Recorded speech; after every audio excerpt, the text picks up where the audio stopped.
Hello, today is April 30, and uh, so we read Proverbs 30 and also Isaiah 63. So in Proverbs 30, I like the last verse, 33. As churning milk produces butter and punching a nose produces blood, so stirring up anger produces a fight. So that's a reminder to be calm when conversing or trying to come to a solution with people. It's not good to, whatever might cause more anger or more conflict in the situation, it really won't resolve anything. It's better to get people's opinions and their thoughts when they're calm and they're not all riled up. So it's good to be peaceful about stuff like that. Amen. And in another version, that verse reads, keep calm and quiet. If you are a godless fool as to honor yourself, or if you scheme, you had better put your hand over your mouth. That's the verse right before it, where it says in verse 32, if thou hast done foolishly in lifting up thyself, I'm all that.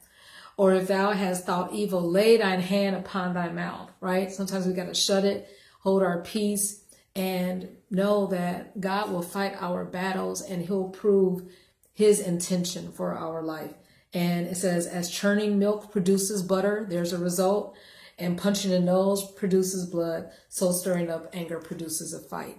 But he'll give us the wisdom and the insight to avoid those situations if we acknowledge him. Amen. Okay, and in the last chapter, verse 63, or chapter 63, I like verse 7. I will acknowledge the Lord's acts of mercy and sing the praises of the Lord. So it's good to be thankful and not complain too much, because that affects your mind and makes you think a lot of negativities or have a lot of negative thoughts. So every day when you find yourself thinking of something that's wrong with your life, correct it with something that you do have. Hallelujah. And I chose that verse too. I will acknowledge the Lord's acts of mercy, just to see another day in such a time as this, to be able to see his loving kindness and sing the praises of the Lord. You're singing all day.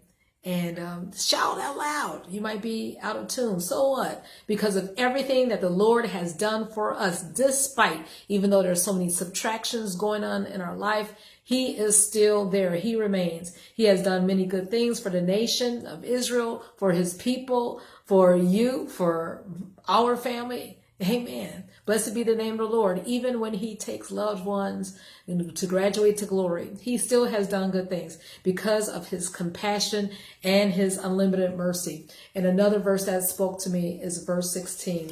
It says, O Lord, art our Father. Your physical father might not be with you any longer, your grandfather, whoever, but he is our Redeemer, our rescuer. Thy name is from everlasting to everlasting. And another version says, you are our defender from everlasting.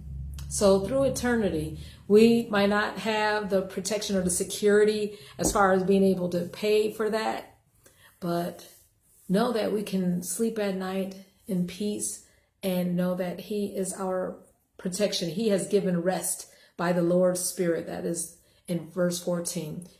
The situations that are going on in the economy, in the political world, the Lord will give rest, and we can just rely on our Father forevermore. Amen. Amen. Have a blessed evening.